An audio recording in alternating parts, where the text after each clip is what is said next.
शहर के लिए इलेक्ट्रिसिटी प्रोड्यूस करती हैं। अब इनके अंदर बड़ी बड़ी बैटरीज तो होती नहीं है जिसके कारण इलेक्ट्रिसिटी प्रोड्यूस हो। इनके अंदर असल में होता है बड़ा सा पंखे की तरह दिखने वाला डिवाइस, इसे हम बुलाते हैं टरबाइन। अब अगर इसे हम रोटेट करें तो इसी से इलेक्ट्रिसिटी प्रोड्यूस होती है। अब इसे रोटेट करने के कई तरीके हैं।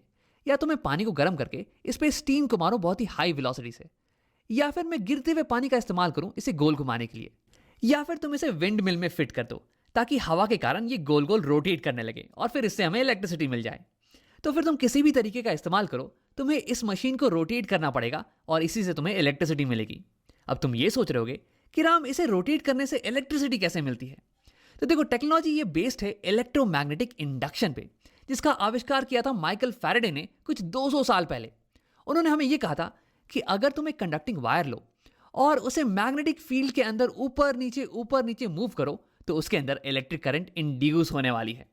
अब अगर मैं इसी वायर को रिप्लेस कर दूं एक कॉइल से और इस कॉइल को अटैच कर दूं एक टरबाइन से, और इस टरबाइन को अगर मैं रोटेट करूं तो फिर ये कॉइल मैग्नेटिक फील्ड के अंदर ऊपर नीचे मूव करने वाला है और इसके अंदर इलेक्ट्रिक करंट इंड्यूस हो जाने वाली है। और इसी की मदद से हम अपने घर के इलेक्ट्रिकल अप्लायंसेस का इस्तेमाल कर सकते हैं। अब इस पूरी डिवाइस को हम बुलाते हैं इलेक्ट्रिक जनरेटर। ये स्पिनिंग मोशन को या फिर मैकेनिकल एनर्जी को कन्वर्ट करता है इलेक्ट्रिकल एनर्जी में। अब इसी के बारे में हम डिटेल में बात करते हैं कि ऐसा कैसे हो पाता है। तो सबसे पहले ये देखते हैं कि जब कॉइल मैग्नेटिक फील्ड में रोटेट करे तो इसमें करंट किस डायरेक्शन में इंड्यूस होती है। तो मान लो कि हमारी टरबाइन ये क्लॉकवाइज डायरेक्शन में रोटेट कर रही है, तो हमारा कॉइल भी क्लॉकवाइज डायरेक्शन में कुछ ऐसे रोटेट करेगा। अब इस केस में यार इंड्यूस करंट ये किस डायरेक्शन में होने वाली है? अब ये पता लगाने के लिए हम इस्तेमाल करेंगे Fleming's right hand generator rule का, जो कि कहता है कि राइट हैंड को कुछ ऐसे खोलो कि ये तीनों उंगलियां ये एक दूसरे के परपेंडिकुलर हो। तो थंब बता देगी कि वायर किस डायरेक्शन में मूव कर रही है, वायर पे फोर्स किस डायरेक्शन में लग रहा है, और फोर फिंगर ये बताएगी मैग्नेटिक फील्ड की डायरेक्शन, और मिडिल फिंगर ये बता देगी इंड्यूस करंट की डायरेक्शन। तो फिर इस पिंक वायर में इंड्यूस करंट की डायरेक्शन निकालने के लिए मैं यही करने वाला हूं। अपने राइट हैंड को मैं कुछ ऐसे अलाइन करूंगा इसके कि इसकी थंब पॉइंट करे इस पिंक वायर के मोशन के डायरेक्शन में, और फिर फोर फिंगर ये पॉइंट करे मैग्नेटिक फील्ड के डायरेक्शन में। तो फिर जिस डायरेक्शन में मेरी मिडिल फिंगर पॉइंट करेगी ना, वही हो जाएगी हमारी induce current in pink wire की डायरेक्शन। तो यही करते हैं। वैसे इसके पहले कि मैं इसे करके दिखाऊं, क्यों नहीं तो वीडियो को पॉज करो और इसे खुद से ट्राई कर लो एक बार। अब अगर तुमने ट्राई कर लिया तो आओ देखते हैं। देखो, ये पिंक वायर ये ऊपर की तरफ मूव कर रहा है, तो यानी कि मैं अपने राइट हैंड को कुछ ऐसे अलाइन करूंगा कि इसका थंब ये ऊपर की तरफ पॉइंट करे, और यहाँ पे मैग्नेटिक फील्ड ये राइट डायरेक्शन में पॉइंट कर रही है। देखो, मैग्नेटिक फील्ड हमेशा नॉर्थ पोल से साउथ पोल की तरफ पॉइंट करती है, तो यानी कि मेरा फोर फिंगर ये राइट डायरेक्शन में पॉइंट करना चाहिए। तो यानी कि मेरी हैंड ये कुछ ऐसी ही दिखने वाली है। देखो, थंब ऊपर की तरफ है, फोर फिंगर राइट डायरेक्शन में है, तो यानी कि मेरी मिडिल फिंगर ये अंदर की तरफ पॉइंट कर रही है, स्क्रीन के अंदर की तरफ। यानी कि इस पिंक वायर में इंड्यूस करंट ये अंदर की तरफ आने वाला है। हाँ, अब आओ सेम चीज करते हैं ब्लू वायर के लिए भी। देखो, ब्लू वायर ये नीचे की तरफ मोशन कर रही है, यानी कि मेरा थंब इस बार नीचे की तरफ पॉइंट करेगा, और फिर मैग्नेटिक फील्ड ये तो अभी भी राइट डायरेक्शन में है, यानी कि फोर फिंगर ये अभी भी राइट डायरेक्शन में होने वाली है। अब अगर इस बार मैं करूं तो राइट हैंड कुछ ऐसे अलाइन होने वाला है, और इस बार तुम्हें दिख रहा होगा कि मिडिल फिंगर ये स्क्रीन के बाहर की तरफ पॉइंट कर रहा है, यानी कि इस ब्लू वायर में करंट ये बाहर की तरफ आने वाली है, ये इंड्यूस आउटवर्ड होने वाली है।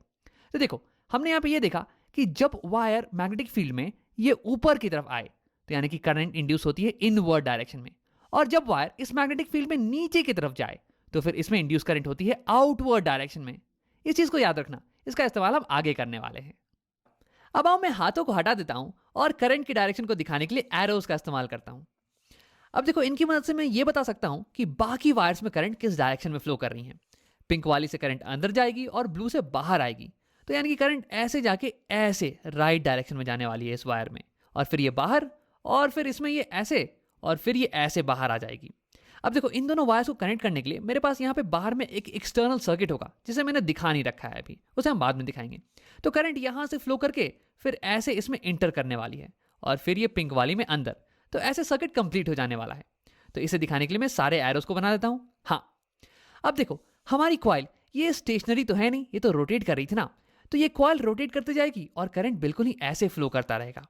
क्योंकि देखो, ये पिंक वाली वायर ये अभी भी ऊपर जा रही है और ब्लू वाली वायर नीचे आ रही है, लेकिन जैसे ही ये कॉइल वर्टिकल पोजीशन में आया, वैसे ही देखो अब पिंक वाली वायर ये नीचे आने वाली है और ब्लू वाली ऊपर जाने वाली है।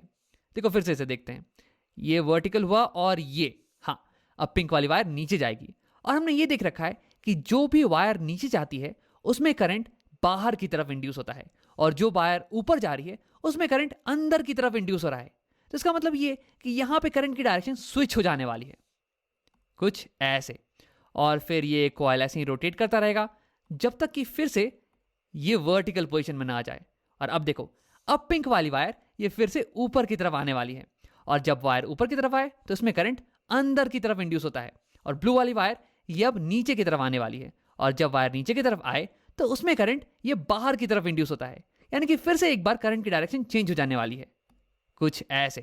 तो यानी कि हम यहां पे ये देख रहे हैं कि जैसे ही कॉइल ये वर्टिकल पोजीशन में आती है वैसे ही इसमें करंट की डायरेक्शन ये चेंज हो जाने वाली है। ये इंपॉर्टेंट चीज हो गया। तो अगर मैं तुम्हें इस पूरे मोशन का एनिमेशन दिखाऊं तो ये कुछ ऐसा दिखने वाला है।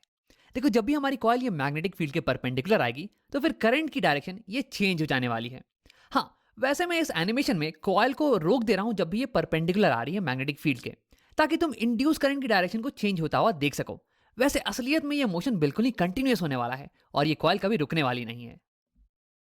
अब तुम्हारे दिमाग में एक सवाल उठ रहा होगा कि राम, मैं इन दोनों वायर्स को एक्सटर्नली कैसे कनेक्ट करूं ताकि ये लूप क्लोज हो जाए और उसमें करंट कंटिन्यूअसली फ्लो करे। तो इसके लिए हम एक नए अरेंजमेंट का इस्तेमाल करने वाले हैं। देखो, अगर मैं एक एक्सटर्नल सर्किट लूं और उसे डायरेक्टली कनेक्ट कर दूं इन वायर से, कुछ ऐसे, तो जब ये कॉइल ये रोटेट करना चालू करेगी तो ये वायर्स ये आपस में उलझने लगेंगे, कुछ ऐसे, और ये जो कनेक्शन है ना ये ब्रेक हो जाने वाला है। तो इसी से बचने के लिए हम एक नए अरेंजमेंट का इस्तेमाल करते हैं जिसमें होते हैं कुछ स्लिप रिंग्स और ब्रशेस। ये कुछ ऐसा दिखता है। ये मेटालिक रिंग्स, इन्हें हम बुला रहे हैं स्लिप रिंग्स। ये पिंक वाली रिंग और ये ब्लू वाली रिंग। और तुम्हें डायग्राम में क्लियरली दिख नहीं रहा होगा, लेकिन ये दोनों रिंग्स ये इंडिविजुअली एक एक वायर से कनेक्टेड हैं। ये पिंक वाली रिंग ये इस लेफ्ट वायर से कनेक्टेड है, और ये ब्लू वाली रिंग ये इस राइट वायर से कनेक्टेड है। और कनेक्टेड से मेरा मतलब ये है कि जब ये कॉइल रोटेट करता है ना तो ये रिंग्स इसके साथ साथ रोटेट करती हैं। अब ये स्लिप रिंग्स ये कनेक्टेड होती हैं कार्बन ब्रशेस से। ये ब्रश और ये ब्रश वैसे कनेक्टेड नहीं होती हैं, बल्कि केवल टच कर रही होती हैं।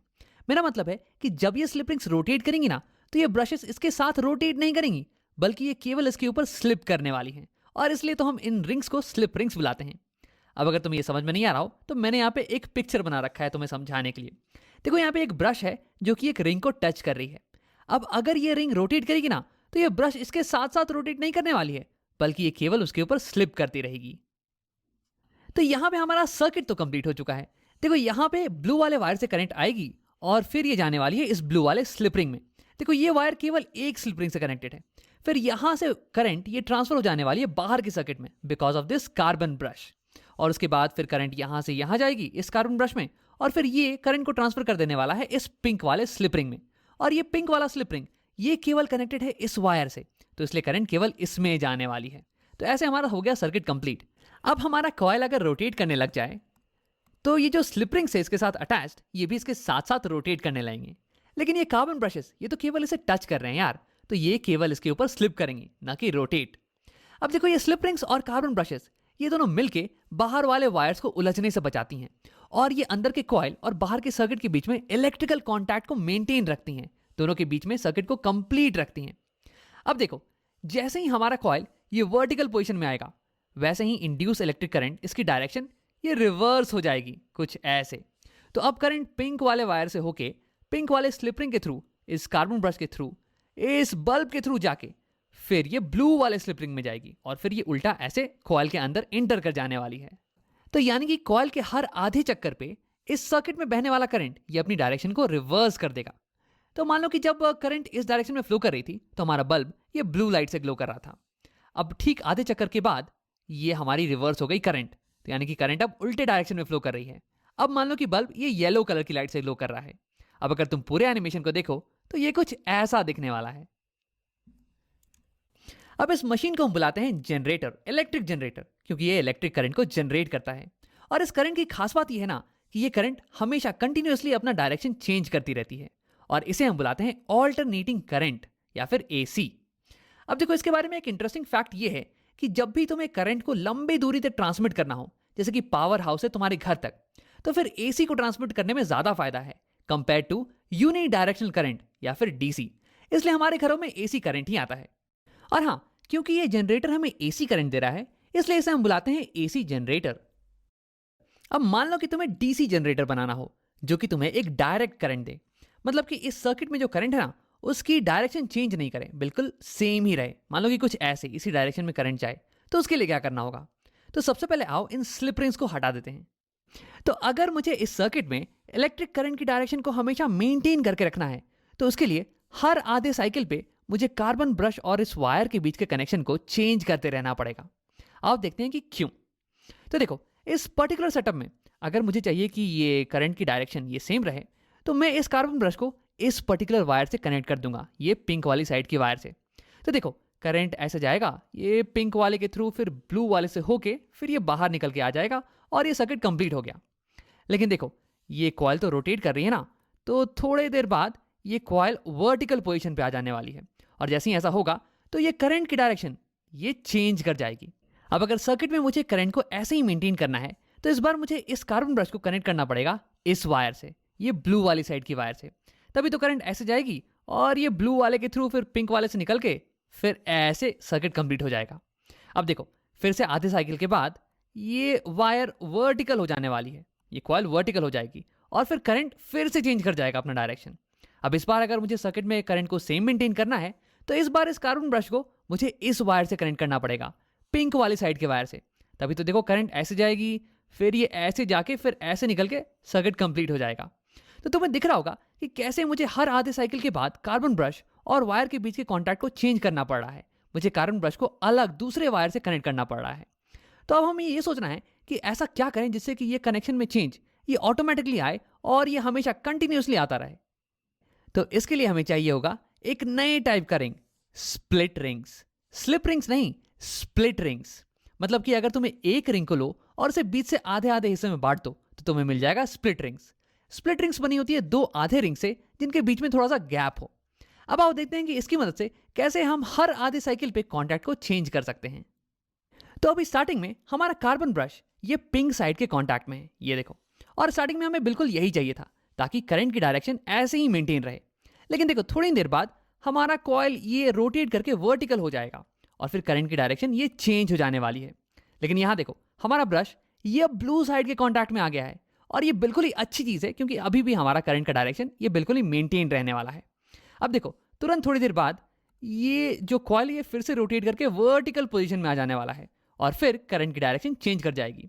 लेकिन यहाँ देखो, हमारा ब्रश ये पिंक वाले साइड के कॉन्टैक्ट में आ गया है और हमारी करंट की डायरेक्शन ये अभी भी चेंज नहीं हुई है एक्सटर्नल सर्किट में। तो तुम्हें दिख रहा होगा कि कैसे इन स्प्लिट रिंग्स का इस्तेमाल करके हम ऑटोमेटिकली ब्रश और वायर के बीच के कॉन्टैक्ट को चेंज कर पा रहे हैं। तो यहाँ पे हमने बना लिया है अपना डीसी जनरेटर। ये हमें डायरेक्ट करंट देता है। देखो, बाहर के सर्किट में करंट की डायरेक्शन ये हमेशा मेंटेन रह रही है। अब देखो, एक छोटी सी चीज, कम्यूटेटर एक ऐसा डिवाइस होता है जो कि किसी भी सर्किट में करंट की डायरेक्शन को रिवर्स कर दे। देखो, यहाँ इस केस में कॉइल में करंट की डायरेक्शन ये हमेशा चेंज हो रही है, लेकिन बाहर वाले सर्किट में करंट हमेशा एक ही डायरेक्शन में मेंटेन है, और ऐसा हो पा रहा है स्प्लिट रिंग्स के कारण। तो स्प्लिट रिंग्स यहाँ पे कम्यूटेटर का काम कर रही हैं। अब आओ वीडियो को यहीं पे खत्म करते हैं। यहाँ हमने देखा कि अगर मैं एक कॉइल को मैग्नेटिक फील्ड के अंदर रोटेट करवाऊं, तो फिर उसके अंदर इलेक्ट्रोमैग्नेटिक इंडक्शन के कारण करंट जनरेट होने वाला है, और इस करंट की डायरेक्शन ये डिपेंड करेगी कि वायर ये मैग्नेटिक फील्ड में ऊपर जा रहा है या फिर नीचे। अब इसी कारण हर हाफ साइकिल के बाद करंट की डायरेक्शन ये रिवर्स कर जाती है। तो यानी कि ये हमारा हो गया एसी जनरेटर। ये हमें देता है ऑल्टरनेटिंग करंट, या फिर एक करंट जो कि हमेशा अपनी डायरेक्शन को चेंज करता रहे। अब यहीं पे तुम अगर स्प्लिट रिंग्स का इस्तेमाल करो, तो फिर ये एक कम्यूटेटर की तरह एक्ट करने वाली हैं, और ये कार्बन ब्रश के कॉन्टैक्ट को हर आधे साइकिल के बाद चेंज कर देंगी, ताकि एक्सटर्नल सर्किट में करंट हमेशा एक ही डायरेक्शन में फ्लो करे, हमें डायरेक्ट करंट मिले, और इसे हम बुलाते हैं डीसी जनरेटर। तो ये थे कुछ तरीके जिनकी मदद से हम इलेक्ट्रिसिटी को प्रोड्यूस कर सकते हैं, एक कॉइल को कुछ मैग्नेट्स के बीच में गोल घुमा के।